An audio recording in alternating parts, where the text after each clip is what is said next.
नमस्कार मित्रांनो, एक वेगळा विषय मी तुम्हाला सांगणार आहे आज आणि ते ऐकल्यानंतर तुम्हाला पण थोडंसं आश्चर्य वाटेल। विषय असा आहे की योगी आदित्यनाथ जेव्हा उत्तर प्रदेशचे मुख्यमंत्री झाले तेव्हा त्यांनी अनेक शहरांची नावं आपल्या राज्यामधल्या शहरांची नावं बदलली गेलीत। तर त्यामध्ये एक प्रमुख नाव होतं इलाहाबाद जे आहे, इलाहाबादचं नाव बदलून त्यांनी प्रयागराज असं केलेलं आहे। तर यावरती अनेक लोकांनी त्यावरती राजकारण पण केलेलं आहे आणि त्याचा विरोध पण खूप लोकांनी केलेला आहे।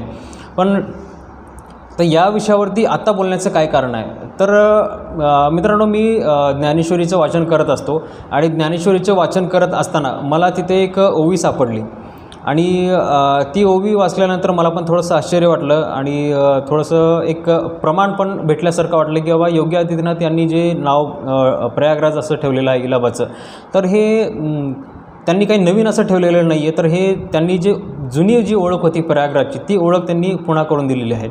तर ती ओवी अशी आहे, मीनले गंगे यमुनेचे ओघ, तैसे रसा झाले प्रयाग, म्हणून सुस्नात होत जग आघवे येथ।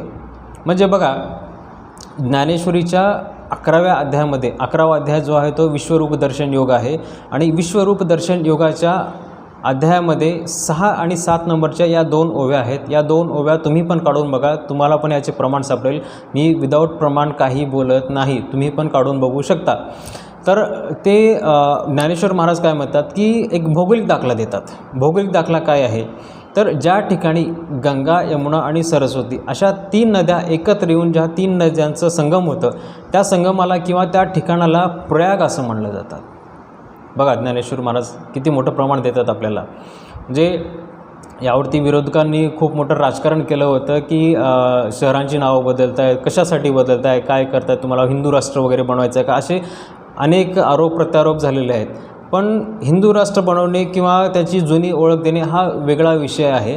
तर आपण जे आपल्याला जे गुलाम बनवून ठेवण्यासाठी किंवा बाहेरचे आक्रांता लोक जे होते किंवा आतंकवादी लोक होते किंवा मुघल वगैरे जे होते, अशा लोकांनी येऊन आपल्या शहरांची नावं वगैरे बदलली, त्यांच्या सोयीनुसार त्यांनी नावं ठेवलेली आहेत। तर ही जी एक गुलामीची ओळख वगैरे मांडली जातो ना, तर ही खोडून काढणे हे काम योगी आदित्यनाथ यांनी केलेलं आहे। त्यांनी वेगळं असं काही नाही केलेलं किंवा त्यांनी हिंदू राष्ट्र वगैरे बनवण्यासाठी अशी कुठली काही स्ट्रॅटेजी वगैरे चालवलेली नाही आहे। त्याचे प्रमाण जे आहेत ना आपल्याला आपल्या या ग्रंथामध्ये सापडतात, आपल्या धर्मग्रंथामध्ये सापडतात, आध्यात्मिक ग्रंथामध्ये सापडतात। आपण कधी काढून वाचत नाही, हेच मोठं आपलं खरं तर दुर्दैव आहे। त्यावरती आपण राजकारण करत बसतो की हिंदू राष्ट्र वगैरे बनवणार का वगैरे म्हणून। तर याचा काही संबंध नाही आहे। तर आपण ज्ञानेश्वर महाराज काय म्हणतात की हे ज्या ठिकाणी गंगा, यमुना, सरस्वती या 3 नद्याचे ज्या ठिकाणी संगम होतं, त्या संगमाला, त्या ठिकाणाला प्रयाग असं म्हटलं जातं। आणि आता हे एक भौगोलिक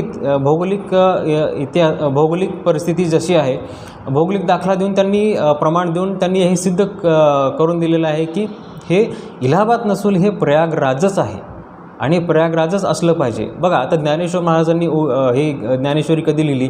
जवळपास 800 वर्षापूर्वी ही ज्ञानेश्वरी लिहिलेली आहे आणि माझ्या माहितीनुसार 1500-1600च्या दरम्यान हे प्रयागराजाचं इलाहाबाद हे करण्यात आलं। मग पुन्हा हे आजपर्यंत हे इलाहाबादच राहिलं। मग पुन्हा योगी आदित्यनाथ यांचे सरकार आल्यानंतर मग पुन्हा त्यांना खरी जुनी ओळख देण्यामध्ये आली।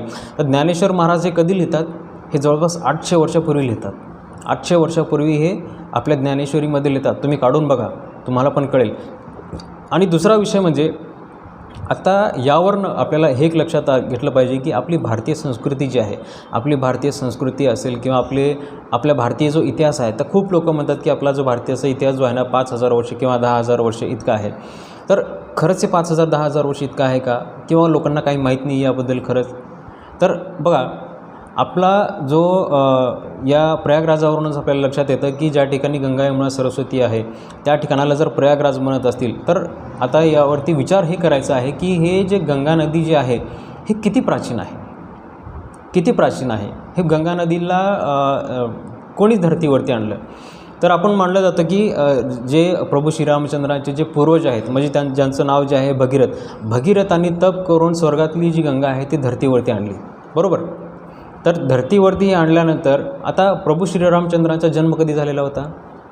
प्रभू श्रीरामचंद्राचा जन्म झाला होता तो सतयुगामध्ये झाला होता. मी युगानुसार सांगतो तुम्हाला, सतयुगामध्ये झाला होता. आणि ज्या आता मानलं जातं की जे लोक युगांचा वगैरे जे अभ्यास करतात ते सांगतात की कलियुगाचं जे आयु आहे ते 4 लाख वर्ष आहे, किंवा याच्या अगोदर जो द्वापरयुग होता, द्वापरयुगाचा जो कालावधी होता तो 8 लाख वर्षाचा होता, किंवा त्यापूर्वी जो सतयुग होता तो 16 लाख वर्षाचा होता. तर युगांचा जो आयु आहे तो वेगवेगळ्या प्रमाणे असू शकतो. सर्वात कमी वयाचा जो युग आहे तो कलियुग आहे. तर आपण फक्त या कलियुगाच्या अगोदरचा जो युग होता त्याला द्वापरयुग म्हणतात, ज्यामध्ये द्वापरयुगामध्ये भगवान श्रीकृष्णाचा जन्म झाला होता. आणि ती भगवान श्रीकृष्णांचे पण दाखले भेटतात. द्वारका अजूनही आहे, समुद्रामध्ये द्वारका ही अजूनही आहे. गुजरातमध्ये परवा नरेंद्र मोदी जाऊन त्यामध्ये द्वारकेमध्ये जाऊन द्वारकेचे दर्शन घेऊन आलेले आहेत. त्यांनीसुद्धा प्रमाण दिलेलं आहे की द्वारका अजूनही आहे पाण्यामध्ये. तर आपण हा विषय वेगळा आहे, आपण त्यावरती आपण नंतर चर्चा करूया. तर आता विषय जो आहे ती गंगा नदी जी आहे ती किती प्राचीन आहे. गंगा नदी जी आहे, जर आपण फक्त द्वापरयुगाचा जर आपण विचार केला, द्वापरयुग जो आहे तो 8 लाख वर्षाचा असतो. आणि 8 लाख वर्षाच्या अगोदर जो होता तो सतयुग होता. म्हणजे सतयुगामध्ये गंगा धरतीवरती आली, आणि धरतीवरती आल्यानंतर मग नंतर द्वापरयुग सुरू झाला. म्हणजे श्रीरामांचा जन्म सतयुगामध्ये झाला, मग त्यानंतर मग द्वापरयुग सुरू झाला. द्वापरयुग हा 8 लाखाचा होता. मग आता कलियुग सुरू झालेला. कलियुग सुरू होऊन जवळपास 5000 वर्ष पूर्ण झालेली आहेत. तर हे आपल्याला लक्षात येतं की आपली जी भारतीय संस्कृती जी आहे ना ही 5000 10,000 वर्ष जुनी नाही आहे, ही फार प्राचीन आहे. म्हणून आपल्याला आपल्या संस्कृतीला, आपल्या भारतीय संस्कृतीला ही सनातन संस्कृती म्हणली जाते. सनातन संस्कृती म्हणजे काय? सनातन म्हणजे या शब्दाचा अर्थ काय होतो? सनातन म्हणजे ज्याला कधी जन्मला हे माहीत नाही आणि कधी संपणार आहे हेही माहीत नाही, जो आधी अनादी अनंत कालापर्यंत जो टिकून राहतो त्याला सनातन म्हणतात.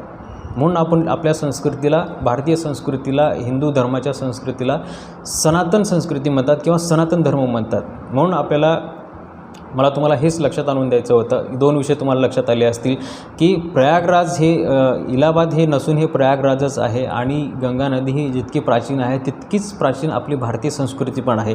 हे आपल्याला लक्षात घेतलं पाहिजे. म्हणून माझी एक विनंती आहे तुम्हा सर्वांना की तुम्ही पण आध्यात्मिक आणि धार्मिक ग्रंथाचा अभ्यास जर केला तर तुम्हाला पण आपल्याला लक्षात येईल की आपली भारतीय संस्कृती किती महान आहे, किती प्राचीन आहे आणि किती महान आहे.